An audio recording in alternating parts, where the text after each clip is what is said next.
Welcome to Nintendo Nostalgia. I'm your host, Jacob Russ, and I'm joined by my co-hosts, Brian Black and Chris Warren. We are back, and we are playing with Power. Gentlemen, how are you doing? I'm doing awesome. How are you doing, Jacob?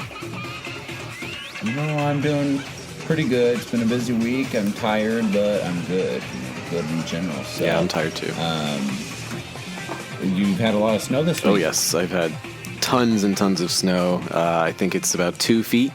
And just been shoveling like nonstop. But I have to say, and it's pretty cool because everyone agrees, like it just looks beautiful. Like seeing this much snow, I haven't seen this much snow in ages. And like usually I can't stand it, and I definitely am annoyed at how I have to like go to work so early with all the snow on the sides, and it's like a little dangerous. But it just looks amazing. Like my commute to work is just like stunning with all the trees and the snow. So I'm very thankful for that. It's wonderful. Yeah.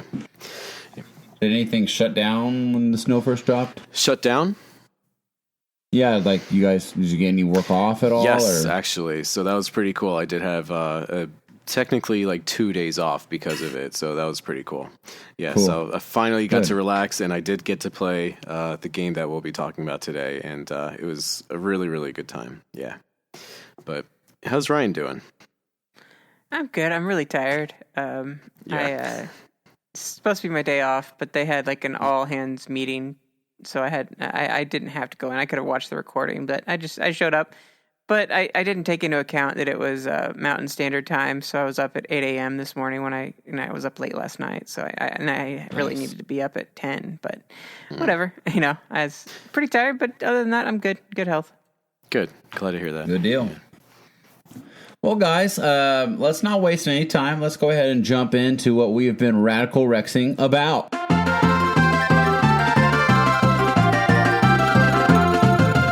Okay, Chris, you've not been on in a minute, so I want to hear from you, man. Anything got you excited as of late? Yeah, I just realized I actually haven't been on with you guys in a while, but yeah, I actually got my first vaccine shot last week, so I am just over the moon about that. Super, super thankful. Got that while I was still in the driver's seat, so that was unexpected. But I was playing, and a lot of people in our Facebook group probably saw this, but I played Resident Evil 4 on the Switch recently, and it's just, like nice. I said in my post, I can't believe that I can hold Resident Evil 4 in my hands, one of the greatest games of all time, not just in my hands, but it plays even better.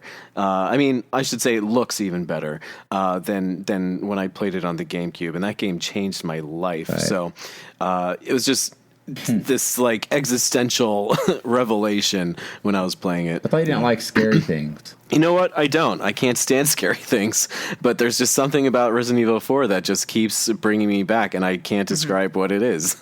It's just a great game. I won't lie. I've made it known that I hate gore and I hate horror, but I have always wanted to play that game. I think just from nostalgia. I think you'd like it. Yeah, like Ryan, what do you think? Because like you guys know, I can't stand scary things. I'm not like a baby. Yeah. It's just like uncomfortable for me. It's just it messes with me. Yeah, and like I don't know. I just don't want to put these like weird thoughts in my head. But it's just I guess it's so like over the top and absurd that it doesn't really have that kind of an effect on you, and it's more like thrilling. It's like action packed and thrilling and tense and exciting. It's not like, I mean, I don't want to say there's not cheap jump scares because sometimes there are, but like they're kind of like masterfully done and like expertly crafted, and the level design is just so unbelievably amazing, and there's like these environmental puzzles that are just like, I can't believe this is in a Resident Evil game.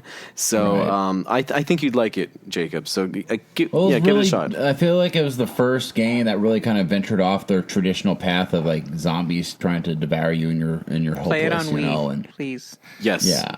And this was like, I don't know, it was a lot more action packed and kind of mentally knew what you were getting into, and it was different than the old games. So they just took a different direction with it. Yeah, But totally. It was The quick times, quick time actions are pretty cool. Yeah. Yeah. Right. I mean, I don't know how well, quick actions like hold up today in other games, like if they were to implement them now, because it's kind of like a thing that's been overdone. But at the time, it was totally new, and it was pretty exciting and different for Resident Evil, and appropriate too. But yeah, when it came out, it was just this game that wasn't just a game. It was this grand experience that was like designed from top to bottom to be just something that would blow your mind and be completely unexpected. Yeah. And that first level is just it was for timeless. Nintendo. Yeah, just for GameCube. Yeah, for Nintendo. And towards the end of the GameCube's life, like I don't know what they were thinking with that, but I mean they did kind of backtrack. But anyway, sorry, I'm just so happy to be going back to Resident Evil 4 and replaying my childhood, but in like a completely new way. There's just something about playing a game, especially one that you loved growing up portably, that's just so refreshing and exciting. And actually, speaking about playing games that you played in your childhood in like a new way, I'm very fortunate that a friend got me Pokemon Let's Go Eevee, and for me to play a game that literally made me a gamer and is literally the reason why I'm here right now speaking to you guys. And to play it in such a new way, like what I'm seeing on the screen is what I imagined in my mind, but didn't really see on the screen at the time. It's just such a amazing experience, Yes, I actually just ordered that. Ryan's holding up the Pokeball Plus, yeah. So I hope it's worth it because I did not pay retail prices for it. Yeah, it's definitely worth it. Okay. It took me a while to figure out that there was a button on the top. So I was like, how do you do this stuff? Like, I don't understand. Where's the B button? Right. I have it. I still have my ball. I traded in my game, but I still have the ball because I know one day I'll go back to it. I just totally. Yeah. But I kept that ball because I feel like those are going to be a gem to come by one day, 20 years from now, where it's like, oh man, you got one of those? Yep. So. I don't know if you guys can relate, but like when I was younger, I just wanted a Pokeball. There's just absolutely. something about it. For sure. So, and I know what you relate to on that comment about like that you were playing Resident Evil 4 in your hands. Like that's just the beauty of the Switch, and like that's honestly like we got that with Mario 64, and we have that with Donkey Kong Country games. Like that's why. True. That's one of the biggest reasons why I want to get Banjo-Kazooie on the Switch. Exactly. I want to be able to play that game just in my hands, in my bed, just laying there portably. It's a fascinating feeling. Yep. Really absolutely. There's something about this need to play a game that you love so dearly any way that you want. I don't know what it is, but it's just like you want to take this experience with you no matter what you're doing in your life. So I totally feel you there. I'm 100% with you. But yeah, that's pretty much what I've been Radical Rexing about. And also playing Donkey Kong Country 2. Wanted to throw that out there. Nice. So loving it. Yes. Loving it. Great platformer and great music, great design. Can't wait to keep playing it. What about you guys? Awesome. Ryan? What am I Radical Rexing about? My goodness. It's been a crazy busy week. I've been playing a lot of Duel Links, but not a whole lot of gaming. I will hop on here and there, grab onto my dailies for World Ends With You, and then I'll switch over to Dragon Quest. And I started dipping my toes into that, Dragon Quest 11. Awesome. I'm happy to finally be moving forward with that. I transferred my stuff from the demo that I played. I didn't even get through all of the demo. I just, I never really got around to it. And so I'm finally starting to get in the mood. I just wasn't in the mood for a while. I kept booting it up like, man, I just don't feel like doing an RPG. But then I played a little bit enough to where to get to the next story beat. And then I started getting into it. I'm like, okay, I can keep going now. And so I'm starting to take on that huge task. 'Cause I hear it's a pretty long game. Yeah. But it's I'm excited to finally be off the whole like Hyrule Warriors kick that I was on and moving on. So that's been pretty cool. Yeah. Hope you love it. I hear really good things about it. Yeah. I really loved 9, and I always wish 10. Like 10's been on 3 different consoles, and we never got it in the States, so it was online only one. So I had to settle for getting 11. So it's not a bad compromise. And I'm still hoping for that 9 port, but that's never going to happen. Yeah. Especially with that company that just stopped making games, or I can't even remember what all was involved with that. But what are they called? I can't even think of them. Oh, I feel like a level Brownie 5. Brown? That's it. Level 5. Oh, okay. They're not making games outside of Japan now, I guess. Oh, right. Yeah. So I'd probably have to import if they did do something like that. But that's a shame. Yeah. Other than that, I cleaned up my office and got it rearranged. I got my green screen set up for when I start streaming again. I kind of tested it out a little bit today. That was pretty fun. Great. Trying to think if there's anything else like earth-shatteringly amazing. I've just been pretty much all work all the time. But I'm hoping to break away here soon once things start to normalize and really get my hands on streaming again. So cool. Looking forward to that. All right. What about you, Jacob? Not much. I'm about 3 weeks into back to clean eating and working out hard at the gym, and I'm really feeling it and seeing it. One step at a time. It feels great. I'm back into my old routines I used to do as a trainer years ago, and I'm eating every 2 to 3 hours, pre-packing my foods, and getting to the gym at least 4 or 5 times a week. So I'm really just enjoying it. I'm back on my old school supplements too. So I really am enjoying it. I can't wait to fit in all my best looking clothes again because they just sit in my dresser or in the closet because they look terrible on me at the moment. But I'm getting there. And then so Lindsay's like slowly been playing every Switch game I own, it seems like, and she's already played Mario Odyssey. She's played Donkey Kong Country Tropical Freeze.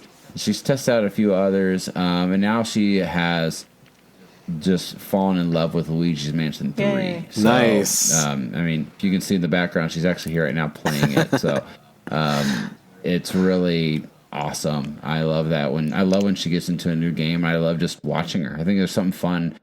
When I have a new game, I want to play it. I don't like to share, I guess, very much. I always want to play and dive into a world. But when I've beaten something and I thoroughly enjoyed it, I really do have great joy just sitting back and watching someone else play something and just watching their experience and helping them out along the way. So I'm really happy to see that. And Mario Bowser's Fury comes out next week. Oh, yeah. I'm excited for that on Friday. Yeah. So we'll be getting that for Valentine's Day. That's going to be our date. We're getting Mario, and we're going to play it all night and order pizza. Very cool. I hear really good things about Bowser's Fury, so I'm like so curious to play that. I'm so stoked. Yeah. So stoked to play that. It kind of gives me hope and an idea.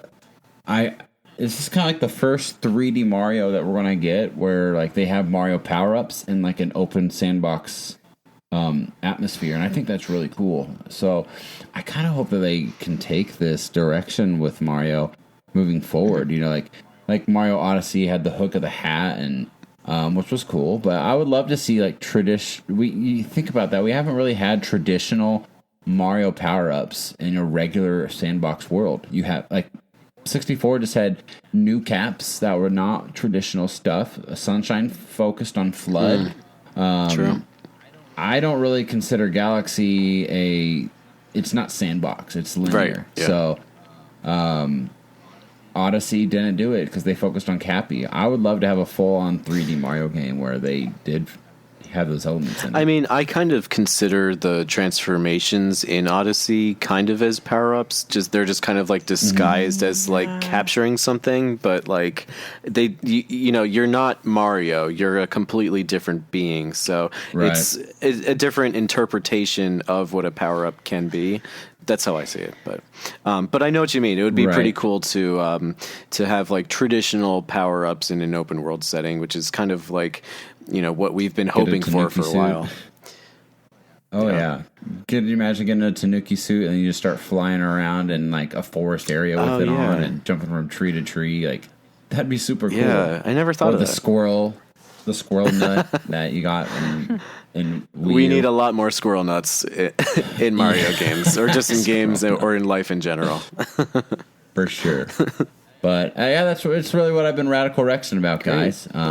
All good things. So before we get into our main topic, we've had a couple of voicemails that we've been in an email that we've been sitting on for a couple of weeks, and we want to get to those. So go ahead and play those for us, Ryan. All right. Our first one is from Isaac.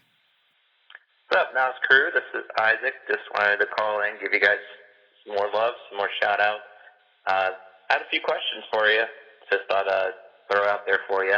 Been enjoying listening to you guys' feedback, hearing different episodes. But one thing that crossed my mind is you guys cover a lot with Banjo-Kazooie. I consider it to be one of my top games, probably top 10 for sure. But my thought I was thinking about was there's not much talk about Banjo-Tooie, so I just thought, what are your guys' thoughts, feedback on that? Me personally, I can go on about Banjo-Kazooie, the nostalgia I have for that game when I first got it and playing it. When I played Banjo-Tooie, I remember it just didn't feel the same. I don't know if it was the style. I remember being a little darker, more grainy on the graphics, whereas Banjo-Kazooie was this brighter.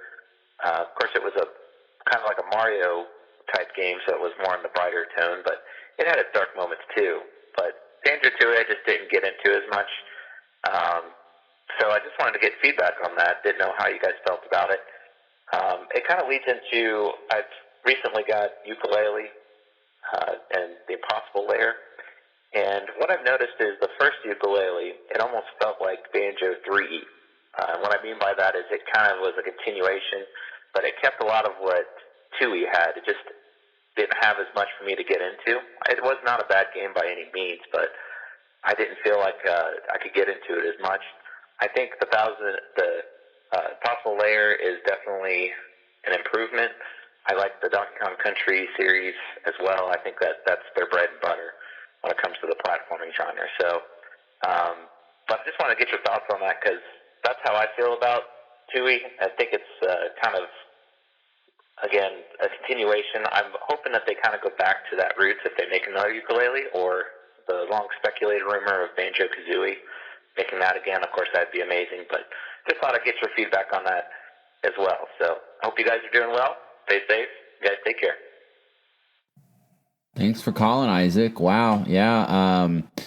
Man, well, I could go on and on about this topic. We haven't covered Banjo-Tooie. You know why? It's because it's one of those special games that I just have a hard time pulling the trigger on. As weird as it sounds, I always have a hard time wanting to cover my most favorite games because it's like, I don't know, they're very special. I want to get them right, and sometimes it feels like it's like a one and done thing, and it's like, oh, we already talked about it, you know. So it's like we haven't got to it yet. We will, but to just kind of my opinions on Banjo-Tooie is, you know, you're not wrong. I think Banjo-Kazooie is the better game.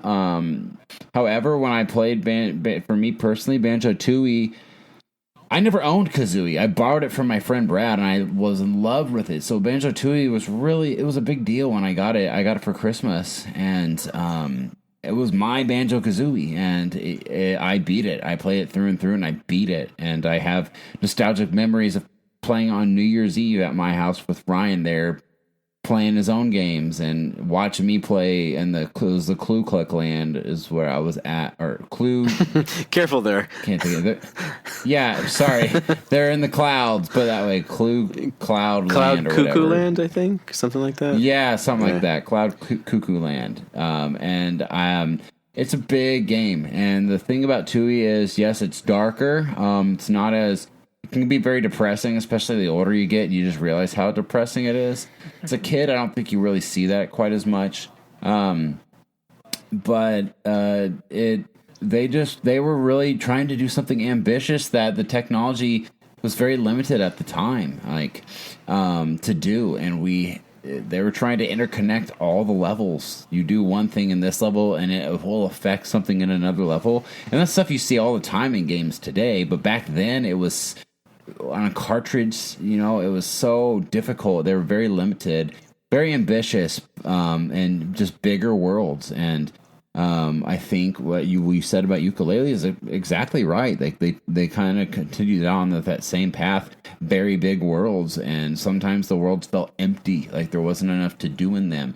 And I'm in the boat of I think a more condensed world, not tiny, obviously, enough to move around and feel great, but enough to do a lot, and not feel like, oh, I got to go all the way up that mountain and get one item, that's the balance I think it takes. But Tui's hard to go back to. I tried to go back to it for the first time as a kid. It's been many years now, but I remember getting about halfway through the game, and then I for some reason I had to stop. I stopped, and then I tried to come back to it, and I was completely lost. And it's a game that you can't stop in the middle of. You have to play it through and through if you're going to replay it, because everything of the world's interconnecting. There's a chain reaction. You can't do certain things, so you've done certain things in other levels, and it's just it's a confusing game if you stop in the middle of it. So whenever I revisit it, hopefully when it gets ported to the Switch one day, fingers crossed, I'll beat it again. But Chris, what do you think, man? Yeah, I mean, Jacob, it's crazy how much you and I have in common with our childhood. A lot of what you just said is what I experienced as well. Yeah, the Banjo-Kazooie franchise is the most sacred franchise to me by a wide margin. So, yeah. So Isaac brought up a really interesting question, and honestly, I'm still kind of processing it right now. And I think Isaac brought up a lot of good points, and Jacob, you brought up a lot of good points too. So Banjo-Tooie was my first, unless it was Donkey Kong 64. That was my first epic, big 3D adventure, and really drew me into video games, period. I feel like I keep saying that about a bunch of games, but really it was Banjo-Tooie. I have very fond memories and nostalgic, fondness for Banjo-Tooie. It's a very special game to me. I am kind of reluctant to go back and play it, to be honest, because there's something that's really unique about nostalgia, where you grow up, you have these great video gaming experiences, you love them, and then a few years pass, you get older, and then you get to an age where you look back really fondly at these games, and you're like, hey, I wonder how these games hold up. And sometimes these games are very fondly remembered, and sometimes not as much as you might remember them. And so it's one of those games where I don't want to go back to it, because I kind of want to keep those memories as they are. I will say I have gone back to Banjo-Kazooie lately. I got that Eon adapter thing that makes N64 games look good enough in HD, and I have to say Banjo-Kazooie holds up extremely well as a game across the board. It looks great, it sounds great, it plays great game. From what I hear, Banjo-Tooie is a little bit different, but like I said, I love Banjo-Tooie. I love the characters. I love the power-ups. On paper, what they did to that game and what they did differently to that game was really clever and awesome. And I love that. And I'll get back to it one day. But, for now with Yooka-Laylee, I just wanted to touch on that real quick. It's kind of like when you go in someone's beautiful house, but it doesn't really look lived in. It's kind of like a museum. That's kind of how I see Yooka-Laylee. It looks great. All the pieces are there, but there's just something about it. Doesn't feel like a living, breathing world. And I think that's the main difference between Yooka-Laylee 1, at least, and Banjo-Kazooie and Tooie. I just feel like a few extra months or maybe a year or so of really thinking about what that world entails, who lives in it, what they do in that world, etc., how they interact with each other, and how all these different pieces connect. I think that would have made a huge difference in the game. But it kind of came off as like a nice tech demo that came close to greatness, but didn't really reach those levels. But yeah, that's my take. But I do want to dive deep into all of the games that we've mentioned so far. But yeah, for sure. And to top off with that, I would hope that Playtonic gives Yooka-Laylee, the original game, a second crack. Yes. And I think that I think a second time through, after a post Mario Odyssey world too, I think they can do some wondrous things now. I mean, their team's only bigger and the talent keeps growing. And I don't care what anyone says. I think it was an amazing feat that they did for such a small team that just started off a Kickstarter. Yeah. And they made that ambitious of a game. I think that's really impressive because even though the game was not as charming and perfect as Banjo-Kazooie 1 was, it still did an amazing things for what that team could do. Shows the true talent. It's not like they don't know what they're doing. They made the previous games. They know how to do this. Right. It's just giving them the tools that they need and the time that they need, and the money in some cases, I'm sure. So I think the potential's there, and I do think that they can reach the levels of greatness that we expect and that they expect if they have the abilities to do so. But Ryan, did you want to add to this? I'm not sure how familiar with Banjo-Kazooie or Yooka-Laylee you might be. I don't have any experience with Banjo-Tooie, so I don't have any not much to say on that. He's kind of lame. I did have a question though. Did they finally announce what the new name for Playtonic was going to be? I heard they were changing their name. Oh, I haven't heard that at all. I don't know if they've announced anything officially yet. Okay, but I know that they said big changes are coming, so I was like wondering if they said anything. Wow. Okay. How recent was that? Like a week or two ago. About a week. So.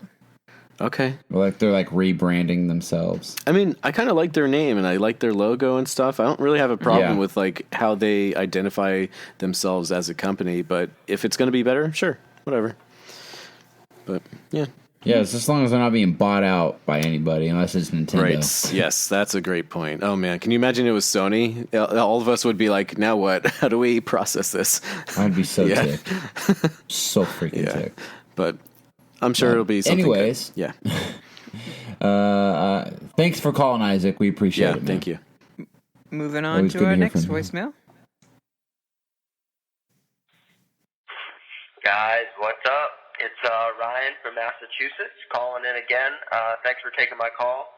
Hope you guys are all doing well, having a good start to the week. Well, here we are. I'm Radical Rexon again. But, unfortunately, my cat tragically passed away last week. I'm doing a little bit better now, but it was pretty sad. And, just kind of sucks. But unfortunately, he would always hang out with me while I was, gaming, and it's weird because I just have these nostalgic memories of him, hanging out with me, just being there while I'm just playing games. I can see him on, my bedside. So it's kind of put a halt on my gaming because it's just like, something is missing while I'm gaming. But not sure if anyone else has had any feeling like that. Obviously, losing a pet is one of the worst experiences ever. But I hope you guys are having a good week. Sorry to, put the damper on everyone with that story, but I haven't been doing too much Radical Rexon because we've been, grieving. But hey, hope you guys have a good week and looking forward to the show. Awesome. Thanks, guys. Thank you, Ryan. Thank you so much for sharing that with us. It's kind of a tough thing to go through. I know, my dog passed a few years back, and have many fond memories that I can carry with me, and that's kind of the harder part with nostalgia is not everything lasts, and some of those things you don't get to experience those things again. And but it's awesome to look back wistfully on those years that you gamed together with your pets. Yeah. Yeah, so Ryan, we love when you call in, and it's always great to hear from you and talk to you online. So, first of all, thanks for calling in. But I'm so sorry to hear about your loss. Like Ryan said, that is one of the most difficult things that anyone can go through, always. But I do hope that you at least find comfort in the fact that, when you played games with your cat, that you gave him like the best possible life. That bond that you guys share in that moment is something that is timeless, and that's always going to be with you. And that made his life, and I'm sure he loved you for it and enjoyed spending time with you. So I hope that you find comfort in that. And healing takes time, but everything's going to be just okay. And gaming is a great way to kind of take your mind off of things and build new memories. So we love talking to you online, and I'm sure you can find some friends to play with online and stuff. So it's always good to kind of look forward to the future and build new memories with new connections and stuff. So wishing you the best of luck, and I'm sure we'll be chatting even more. Ryan, I'm very sorry to hear about the loss of your cat, man, and that does suck. That's one of the hardest. That's one of the things I think everyone inevitably knows that they're signing up for when they get a pet one day, that they will have to say goodbye. It's never fun. And I'm sorry. I appreciate you sharing with us and calling in, and well, you're always in our thoughts and prayers, and anyone who listens to this show and calls in, especially stuff like that. But guys, or Ryan, I don't know, maybe the new Mario game coming out would be a game to help get you back in and kind of lift your spirits. It is about cats. Hey, there's an idea. So who knows? Maybe you could give that a crack. I don't know if you played it before on the Wii U or not. Yeah. But it is a good game. And we can play it with you. Right, get you out of your funk and get you back into some gaming. So who knows? Maybe you could put that on your radar. Yeah, do it. All right. And we have an email, right, Ryan? We do have an email. Let me pull that up here. And so this is, let's see. This is from Andrew. He says, "Hey, Nintendo Nostalgia. I just started listening to your podcast as I just got into podcasts. I've been enjoying the shows and wanted to share a thought as it's Zelda's 35th anniversary. Might be a good topic to cover also. I feel Majora's Mask gets the same treatment as the prequels of Star Wars. Some people love it, others not so much. I wanted to explain why Majora's Mask is an incredible game. First, the darkness of the game is spot on. People forget that this journey is not all about saving Termina. It is about Link's journey to find Navi, and the game could be considered almost a side quest, helping everyone while searching for answers to Navi's whereabouts, even though the story focuses more on Majora's Mask, the Skull Kid, and Termina. I remember how innovative this game was. Being able to play as a Goron, Zora, and Deku Scrub was the coolest thing as a kid. Even with how sad of a story it was, everyone was searching for a loved one or friendship, including Link and Navi. This is something that you could relate to. I have many theories on this game, and as far as everyone having a counterpart, I do not believe Majora is Ganon's counterpart. And without going into much detail, Ganon was actually supposed to be in the game as fisherman and have dialogue, but cannot remember what he was supposed to say. So if things are opposite and you think about it, Link's friends left him at the end of Ocarina of Time, just like the Skull Kid's friends, and 4 giants left him. I would have to get into who Majora and the Fierce Deity are and the origins, which I won't because it would be too long. But if you think about it, if you have these 2 people who have lost their friends, and Link is the hero and Majora is the villain, so that would make Majora Link's counterpart. Again, I would have to explain the origins of the mask for this to make sense. The time travel is annoying, as it makes perfect sense as Zelda sent Link back to relive his childhood, and as he knows the song, it fits perfectly within Majora's Mask. Having each mask transformation has a different instrument was blowing my mind as a kid too. It took a chance and worked very, very well. Healing the spirit so they can rest in peace is a great storyline with a deeper meaning of live life to the fullest, no regrets kind of thing. Sorry for going on for so long. I have so much I could go into. With that being said, I would love to see a podcast covering the timeline between Ocarina of Time and Majora. I just ordered the new game. It's a fan game called The Legend of Zelda: The Missing Link. I will probably send another email after I get in the mail and play through it. Thanks, Andrew. Yeah, Great I love email. emails like that just totally throw me off and speculate about the deeper meanings behind games and the intentions and ambitions behind them. I just find that so fascinating.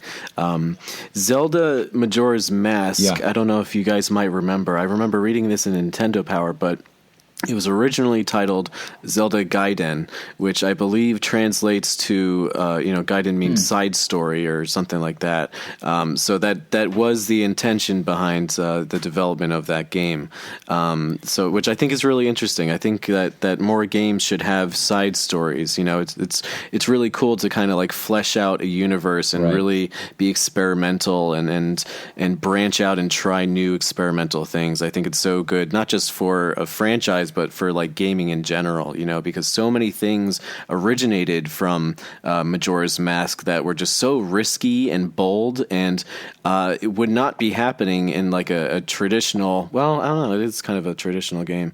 Yeah, they just took a lot of risks, and they had a weird reception at the time, Yeah. but it's developed this really interesting like cult following, especially around the time that it was re-released on the 3DS. Like Majora's Mask was like so hot around that time. Like everyone was talking about Majora's Mask.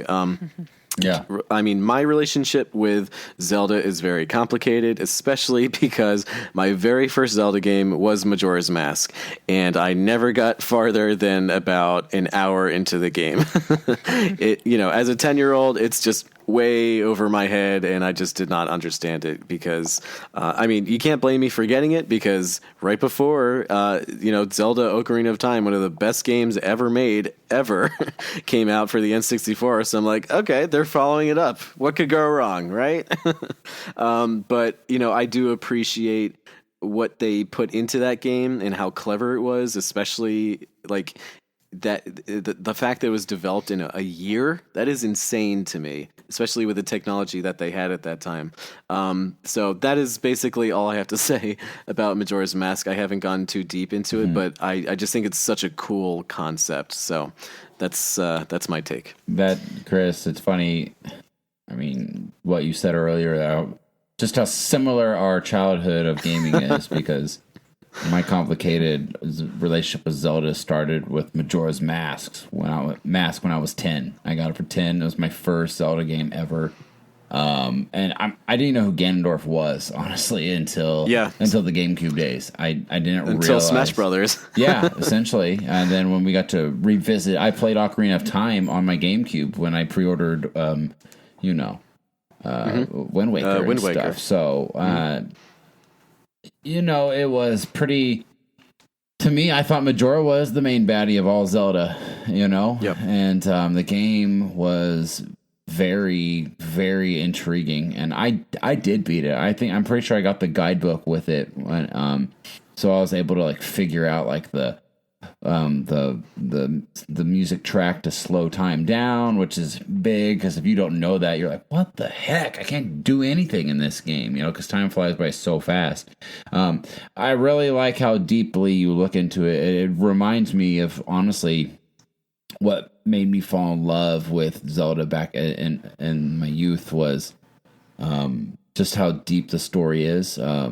How they all are, like they all connect, and how everything happens over different periods of time in life, and I love that. I really do, and this game is its own special, unique take on everything. Its story is very deep. I want to know a lot more about the fierce deity. I really, really, really want to see a sequel to Majora's Mask. I want to see more of Majora. I would love Majora to come back in some way.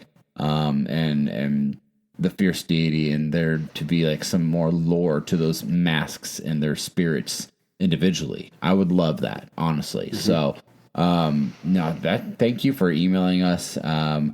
I would love to do an episode of what you asked about, and we'll definitely talk about it and be planning for something fun like that. Because we love to do unique type of episodes, and let us know how that fan made game is. I'm curious. Yeah, that's the first time I've heard of it. Just want to throw this out there, and Ryan, feel free to touch on this. That game scared me a lot. Talking about scary games, that was a very uncomfortable, terrifying game for me. Yeah. But just wanted to throw that out there. It's very creepy. Yeah. Very deep with all the individual characters and their stories. Like, it's really an emotional game. I mean, there's so much with every individual character. If you just go watch some YouTube videos on it, it really will pull your heartstrings. Yeah, that initial transformation into the Deku Scrub is terrifying. Yep. That always stuck with me, and I didn't much like Majora's Mask because it was one of those games where it's like you kind of had to have a strategy guide if you didn't want to waste countless hours to figure out what to do. And that kind of rubbed me the wrong way. I got over it, but it's definitely a fun game, and it's fun once you finally start gaining control. It's very, in a way, it's almost like a roguelike up to a certain point until you get the time mechanic where you can control things. Like, you play until you die, and then you have to start all over again. And you can store up your money in like a time vault or what have you. But it's kind of cool that's kind of like the early beginnings of that idea. Not to say like that wasn't like the original arcade experience, but like just in modern games, that's kind of that idea. So yeah, I like that. But I think there's a lot of potential for us to do a really awesome episode for the 35th. I vote for 35th for Metroid because I'm a Metroid fan. But hey, we can do both. Why not? I'll add it to the list.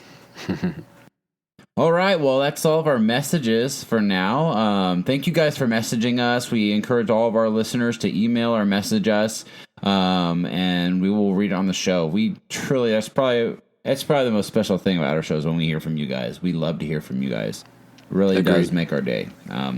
But, well, gentlemen, we are back into the month of February, and in that month is lots of love and hearts, and for some reason, I view this franchise with that area. I don't quite know why, but it's a beautiful time, guys. V for Valentine's. It's got to be the V. Guys, we are talking about Viewtiful Joe 2. Henshin a go-go, baby.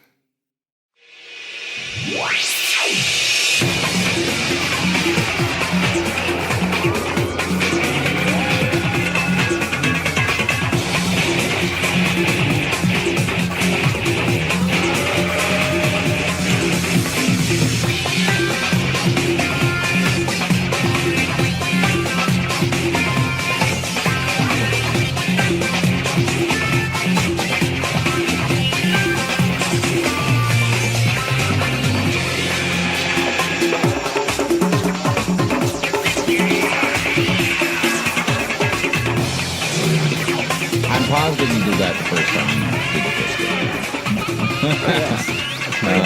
And every time we do one of these games, I have to do it. Chris, talk about when this game was released and your initial experiences with it.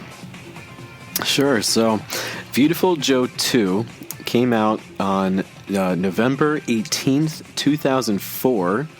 And it also came out December 8th, so just a little bit less than a month later on PlayStation 2. You'll remember that the first Viewtiful Joe was exclusive to the GameCube for a while, and that this game came out just a year after the first Viewtiful Joe. So I think that's really interesting. The developer was Clover Studio, which is one of my favorite developers of all time, RIP, and the publisher was Capcom. a lot of known developers worked on this game. Most notably, I would say, is Hideki Kamiya, who has developed quite a reputation ever since. But How has he? yeah. But so talking about this game in my nostalgia, I really enjoyed the first Viewtiful Joe. I just thought it was so interesting and bizarre and just unlike any other game that I had played at that time. I've mentioned this a few times, but this was during an era where I was starting to kind of experiment and branch out with the types of games that I was playing. Viewtiful Joe's it's so different. And, at that time, a lot of us really were looking for, a 3D, action adventure game or platformer or something like this. And so for them to intentionally stick to 2 dimensions or 2.5D, was just so bold and striking. And also, talking about striking, the art style is just unforgettable and timeless. So I just remember seeing the announcement in Nintendo Power and just being like, I love the original Viewtiful Joe, so why not more of the same? And I really enjoyed my time with it. I will say, though, that I don't really know why, but I don't remember too much about the game. Like, I don't have too much nostalgia for this. I remember the game because I've been playing it recently, but I don't remember too much about this particular iteration of Viewtiful Joe. And I think it might be because it came out so soon after the original. I do remember, really enjoying it, but there's I think I just remember the first one a little bit more, but going back to it, and I'll end here. Going back to it, I will say it holds up extremely well and plays extremely well as well. So, those are my thoughts on this particular title. Well, for me, I mean, Viewtiful Joe was a game that I just found at Game Crazy back in the day with Ryan, and it was new, and I wanted to try something new, and so I got it, and I fell in love with the game. I mean, go back and listen to our first Viewtiful Joe episode, man. It was really unique and very special. I love how the game brings about. They use. I feel like it was one of the first games where they really screwed around with like slow motion and rewinding and fast forwarding. It was really neat because you're playing inside of a movie trying to save the galaxy or the world, from invaders from this movie world coming into the real world. And this game, I had to get it when the sequel came out. I loved it. It was a no-brainer. It was an automatic pickup. Although I will say, Chris mentioned this beforehand, this game is really hard. And I remember as a kid, I did not beat this one. I beat the first one. I did not beat the second one. I got very deep, but I do not recall beating it at all. Unfortunately. And I would love to see Capcom make a re-release of this in HD. I mean, they've been doing that here and there with their old games like Okami and stuff. I could see them bringing this one to light. That would be cool. The game, what I really liked about it is that it starts off immediately from the end of the first one. Like, and they're back in showing the movie, and then the hook is, you can have 2 playable characters now in Viewtiful Joe 2, which is his girlfriend from the first game. And there's just a lot more new enemies, different unique fights and baddies coming across your way. The game's not much different though. Outside of that, it's pretty much almost the same game. It's just, hey, here's more bad guys and more story. But that's really my initial memories of it. Ryan, what about you? I remember picking it up from GameStop. It was a must buy because the first one was so good. And I was like, oh, cool, you can play in it like the girlfriend. That's pretty cool. And she had a very like Power Rangers, Sentai, Saiyaman look, like kind of like Videl, kind of look with that Saiya girl. And I really liked that idea. And she was all like very like cheerleader cheerleadery and like hearts but she had guns and projectiles, whereas Joe was just kind of like a brawler. She had a little bit of a different game mechanic, and that was really cool that they introduced that. And I'm sure we'll touch on that a little bit more later. But taking these new character mechanics and putting it in the Viewtiful formula in this, it's a B movie campy, like makes fun of itself, tongue-in-cheek game full of humor and just like weird tropes and things, but that's the charm of it. Totally, like every bit, cheesy lines and all, like it's worth every bit just to experience that. And again, like you said, the shading, the cell shading, and just the look, like the hand drawn, like beautiful backgrounds with the 3D, like just pops so well, and it was really cool. It was definitely a neat experience, and it didn't like completely like revolutionize the formula going into it, but I think that they did a really good job here in giving us more of what we love. Yeah. And I do resonate with that, like not remembering much about the game. I just simply don't. It's kind of weird. I remember the very opening and playing as Sylvia, and then the rest is just kind of a blur. I actually remember the DS game more and Red Hot Rumble more than I do this game. I totally forgot there was a DS game. Yep.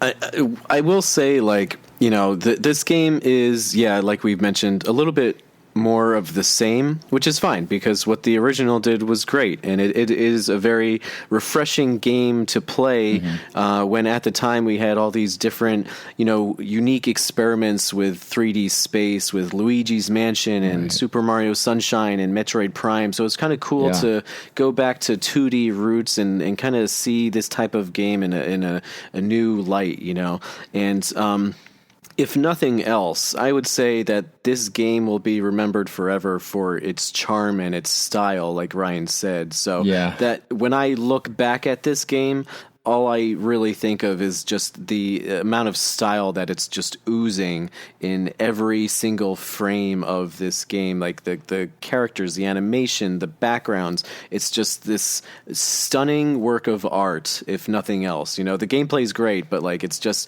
this style that will resonate with you literally forever. And it's unforgettable. But let me just read a little bit of the story for you. So the plot begins right after the first game. So, having just saved Movie Land, and this is coming from online, having just saved Movie Land, Viewtiful Joe and his girlfriend and new partner, Sexy Sylvia, learned from Captain Blue that the world will be threatened twice more. Joe and Sylvia leave Captain Blue's space station to attend to an alien invasion from the forces of Godot. The leader of Godot, the Black Emperor, suddenly attacks Captain Blue and turns him into a statue called a Rainbow Oscar, one of 7 in a set that represents Movieland's power of the happy ending. With their power, the Black Emperor intends to conquer Movieland. So I do remember Captain Blue getting abducted, who was a pretty standout character from the original, and it was very cool, like you guys mentioned, to have this ability to play as Sylvia, whereas in the first game, it was just Joe. And Joe's a very cool character, but, Sylvia adds her own unique personality and her own abilities as well. So that was a kind of probably the main draw of this sequel and what it brought new to the table. I love even just the name Sexy Sylvia as in it just goes to show you the kind of humor that this game brought. Even the first game was so silly, like you just watch the intro scene and like his girlfriend's like trying to make out with him in a movie theater and everything comes to life and he's like trying to get into the movie. It's really funny. I really like the balance of humor and action, and you see that just in the character and personality of who Joe is and his girlfriend. And even Captain Blue. There's just a lot of silliness to the game. Again, which adds to what you talked about, makes this game a little bit timeless. Beautiful art style, very similar to Okami's. It's like a kind of cell shaded a little bit. Very unique game, but the humor I think is top notch as well too. Which you don't. I think it's kind of hard to capture good humor in games. At least today, I can't recall any games. Paper Mario is always good, but games that really just make me laugh out loud, and this game was one of those. Yeah. It has kind of like that indie charm to it, Yeah. Like I would say the only games these days that make me laugh, at least the ones that I played, are indie games that really take a chance and are just these like, passion projects with people who just really have this vision and this unique style to them. So it had this indie vibe to it back then, and because indie games weren't even a thing back then, right. At least not on console. But like Jacob said, a lot of the charm, and Ryan said this too, a lot of the charm is in the personality that the game has, and it's. A lot of that kind of is related to like its movie aesthetic, and Jacob mentioned this too, and Ryan too. Like, it plays with this theme of movies, and the gameplay mechanics involve you slowing down time, and you'll see like movie reels, move across the perimeter of the screen, which is interesting, and it's just a game that.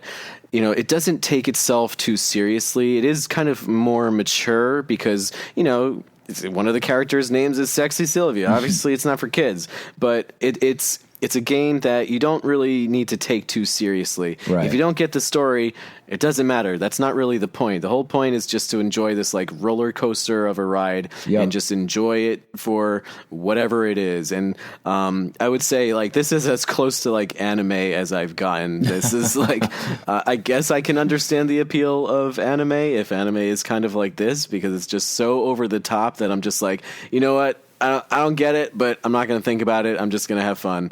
So, that's what I love about this game. And there's very few games that get away with doing that. Yeah. Any comments, Ryan?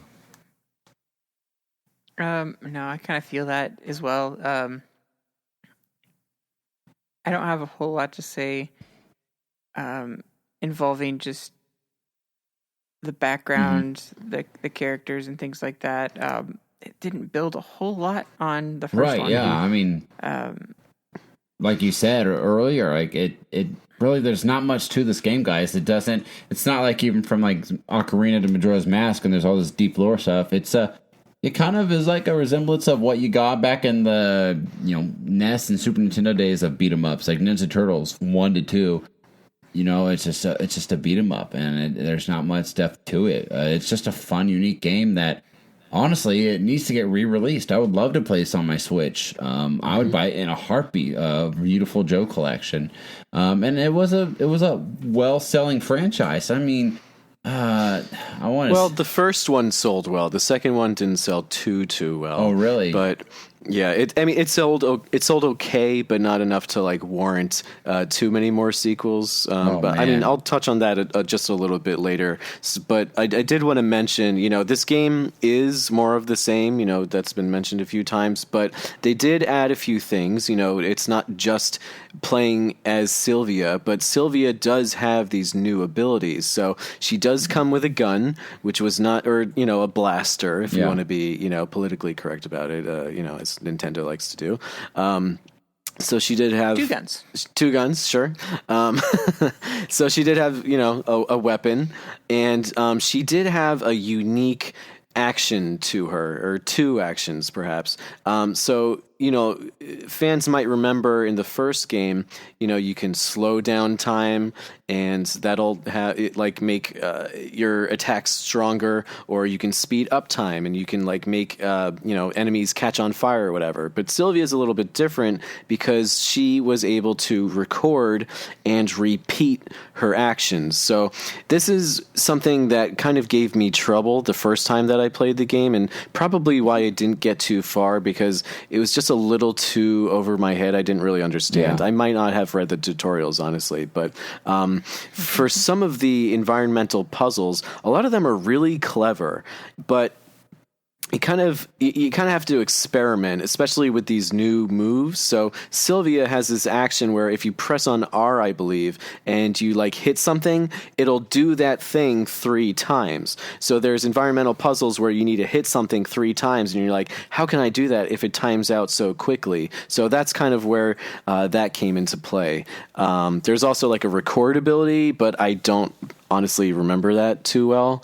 But yeah, I will say though, something that was really interesting about Sylvia's like 3 times action is that it can end up hurting you. So it amplifies damage that is done to you, which is, from what I remember, not in the first game. So if an enemy attacks you and you use that, like, record or whatever I'm trying to say, that repeat action, it can hurt you 3 times as much, and then you get closer to dying. So it's something you need to be really careful about. But something I don't remember if this was in the first game, guys, was the ability to buy new moves in the first game. I think it might have been, but this is the first time that I like paid attention to that. Were you able to like upgrade your moveset in the first game? I think the powers were like kind of taught to you along the way. It's a little fuzzy. Blue was the one that taught you, Captain Blue. Right.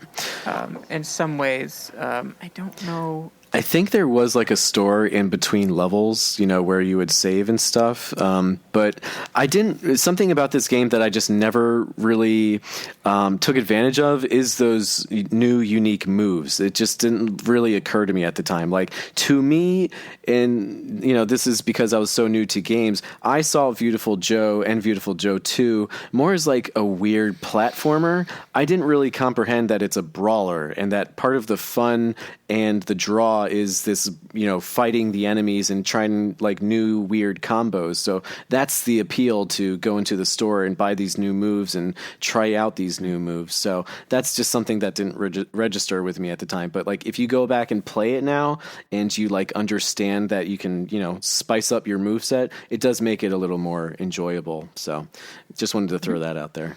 I did kind of want to talk about the like environments, because they spoofed like movies that we kind of grew up with. There's like an Indiana Jones, there was like Jurassic Park. And even then, like they had almost at the very end, they had almost a very kind of Scott Pilgrim-esque. I don't know if you guys have seen the movie, but kind of like how that movie ends. It kind of has that moment where like, good guy and bad guy that are like kind of like the dark version of that character kind of like make up or whatever, or like become buddy or something. It's just kind of a cool like idea. Yeah. That's cool. No, I didn't get too far. Like you guys have said, this one was a pretty difficult game, so I only got like a third into it. So I want to go back to it and I want to beat it, but I was even playing on kids mode and I was having a really hard time. So it's just frustrating because like I know this game has so much more to offer, but I just kept getting stuck. But that's just me. Well, I mean, obviously, we've talked about how just wonderful the game is, and it's in and of itself. Unfortunately, the game teased a sequel. It teased a third installment. It does at the beginning and at the end of the game, and it never happened. 2 spin-off games came from it, and Capcom, they own the rights to this franchise, and they don't have any intentions as of right now to do anything with it. And unfortunately, Clover Studios dissolved in 2007, which, they went on to start Platinum Games, core members of it.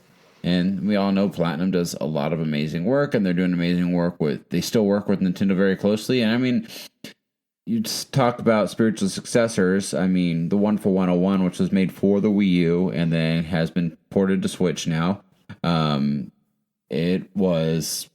It's essentially a reimagining of what this kind of this universe is. I mean, you look at the art style and the characters and the story of that game, it very much resembles the spirit of what Viewtiful Joe was. So if you want to play anything current on Nintendo, that kind of represents this game, I'd recommend to check that game out. But it's unfortunate. I would love to see Viewtiful Joe 3. Even the creator said he would love to finish out the story, the trilogy. But he doesn't see it ever happening unless Capcom really wants to pursue this. But it's sad. I would love to see it finished off. I've read a funny story about Viewtiful Joe 2. Always stick with Nintendo, kids, because if you switch over to PlayStation, and play Viewtiful Joe, it'll erase your memory card saves. Apparently, the demo for Viewtiful Joe 2 in North America for the preview disc actually had a bug in it that completely erased all data on memory cards, on inserted memory cards. Jeez. So, yeah.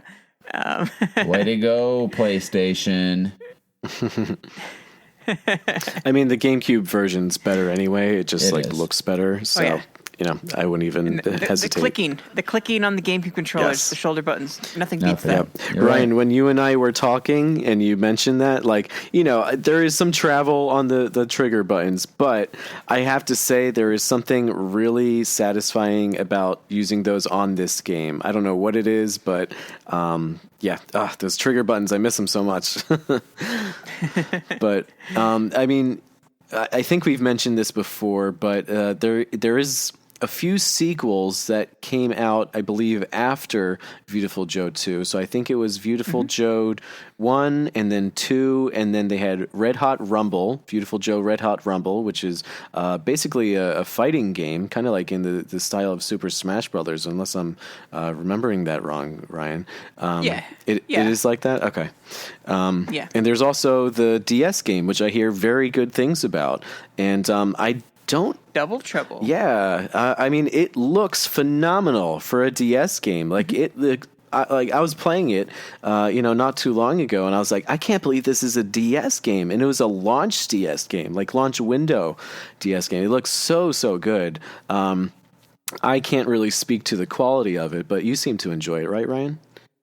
Oh yeah, I enjoyed it better than 2 actually. But yeah, it's a little cramped, and there were some frustrating parts because it was so zoomed in on Joe. But other than that, it was pretty comfortable. Yeah. It had some new mechanics as well, so it was really nice to have more features available. Whereas 2 only really added like a new character that had some new ability. Like this one was actually Joe got some new powers, so that was pretty cool. And I'd like to see what a third in this series would be like. I know that's 2.5 is what Double Trouble is pretty much, pun intended. Right. But I'd like to see what a 3 would look like and what kind of powers they could bring to the the forefront in today's day and age. Right. Clover Studio did make the DS game. I wasn't too sure about that. And Hideki Kamiya did work on that too. So I think that's really interesting. Like Jacob said, the spirit and DNA of Viewtiful Joe can be found in Wonderful 101, but just expect completely different gameplay. Yeah. It's kind of like, and I could be wrong about this, guys, but it's kind of like Pikmin in a way. Yeah, it is similarly. Because you're kind of strategizing and being careful with all these different little guys. Very different games, but the same sense of humor and very similar senses of style. Yes. It's not cel shaded, but it I don't know. It has its own unique thing going on, but definitely that same sense of humor and probably even the same voice actors. Not that you just watch a cutscene from Viewtiful Joe, watch a cutscene from 101, and you'll just like, wow, yeah, I totally see the resemblance. Yeah, yeah. But I think Viewtiful Joe, it totally belongs on the Switch. There's just something about that series that belongs on the Switch because it's this perfect. Yes, correct. But if I could make a case for this series in particular, I think there's just something so special about Viewtiful Joe because it's this awesome, perfect mix of like what makes the Switch so special. So like it's this grand 3D adventure, but it's in 2D, and Right. so it's. I feel like there's something different about your experience if you play it in handheld mode and on the big screen. I just feel like there's just something about playing the games in those two different ways, and I just feel like it belongs at least in handheld mode in some way. I just feel like it lends itself so well to that form factor, you know? Absolutely. Yeah. Well, I mean, really, that's all I kind of have to say about this game. And I don't know, you guys have any final thoughts? And if not, why don't you do our due diligence there? Well, I just wanted to say, you know, we've mentioned that it does do more of the same, but it really understood what made the first game so special. So it took that formula and you know, that level design, and it just really blew it up. And they added really cool ideas, and Like they just Banjo-Tooie. worked with what they knew worked. I don't know about that, but you know, it's kind of like, if it ain't broke, don't fix it. Right. They just did more of the same, Yep. and what was the same was great. And I don't think there's anything wrong with that. It's just, No. you know, don't expect it to be overly memorable because it's so similar to its predecessor. But what is there is brilliant. The levels are stunning. Like, the stuff that you see in the background is just gorgeous to look at. Like, you just stop playing the game because you just want to look at the backgrounds. Yeah. But you also interact with your environment in pretty cool ways. Like, you slow down time and you like punch up this rock and it goes into a volcano, and that volcano like bursts or something. Right. And then you slow down time and you're on like a hamster wheel and you're like generating electricity. And it's just like these absurd scenarios, and it just adds to, you know, what we've already said about the game, is that this charm that it's just oozing from beginning to end. And I highly recommend it to everyone. Like, we've kind of been critical about it, understandably, but I do think that it's worth giving a try to. I don't know how much it goes for these days on GameCube, because that's really the only way you can play it. But if you can get a hold of it for a relatively decent price, I think you'll have a really good time if you keep an open mind. For sure. I mean, definitely avoid the PlayStation 2 version. Right. Yes. But yeah, that's all you can get it. I think, if I remember right, Red Hot Rumble also had a port to the PlayStation Portable, I want to say. So the fighting game, oddly enough, ended up on a portable system. But Right. That's true. outside of it's so weird. But yeah, this is a very like kind of locked in time series. Yeah. And For sure. I'm hoping to see more of it come down the pipeline soon, and just even a remaster or something. Like, there's people that are rabid for it. I know, like, people mention him, and like, he's shown up in, like, you know, Marvel vs. Capcom and things like that. So like, he's recognized. Yeah, he's not forgotten. They tease him, but Yeah, and I mean, he starred in one of the biggest games ever, Tatsunoko versus Capcom. I mean, come on, everyone has that, right? No? Okay. No. But Yes. something that gives in me Smash hope is one that day. something that gives me hope is that you know, those Totaku figures, the ones that are kind of like knockoff amiibo, just without functionality. There was recently, I think it was last year, Viewtiful Joe. There was a Viewtiful Joe Totaku. Yes, that's the one. Ryan's holding it up right now. Oh, you keep it in the box. Oh, I don't know how I feel about that. See, I had to take it out. I am proud of my Viewtiful Joe, and I need to let him breathe and live his life. But yeah, I just think it's kind of a little random for them to bring back Viewtiful Joe Out at of this nowhere. point. Yeah. I wonder if they're like kind of gauging, you know, fan support for it. So I hope that it's sold well, and that sends a message to Capcom to give us more Viewtiful Joe. It's Heck yeah. a series that has not gotten forgotten, at least by us. at least give us a Sylvia and Captain Blue Totaku. That'd be great. I would keep my expectations low on that, Ryan, but I feel you. I would definitely get that. But yeah, definitely give Viewtiful Joe a shot. Either of the games. Like, honestly, if you even start with Viewtiful Joe 2, you're not really missing out on like a story from the first one. Like, just play it. Don't think too hard about it. Just Right. have fun. Yeah. For sure. Well, Ryan, why don't you do our due diligence, man? All right, so you can find us on the Nintendo Village at Nintendo Village, thenintendovillage.com/Nintendo Nostalgia, on Apple Podcasts, Google Podcasts, Spotify, Amazon Podcasts, Pandora Podcasts, YouTube, and of course you can also find us on Facebook at Nintendo NOS, on our Twitter at Nintendo_NOS. You can also find us on Instagram at Nintendo NOSIN. Shoot us an email, nintendonostalgiain@gmail.com. And also, you can call us on our hotline, share your memories, and show us some love at 317-969-5690.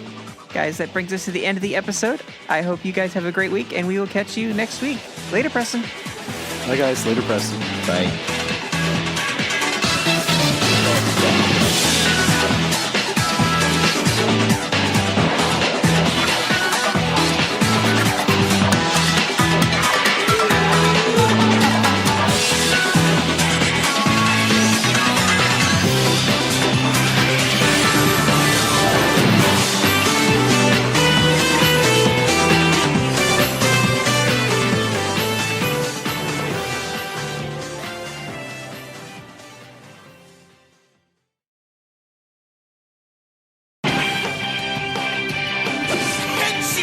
Go, go, baby!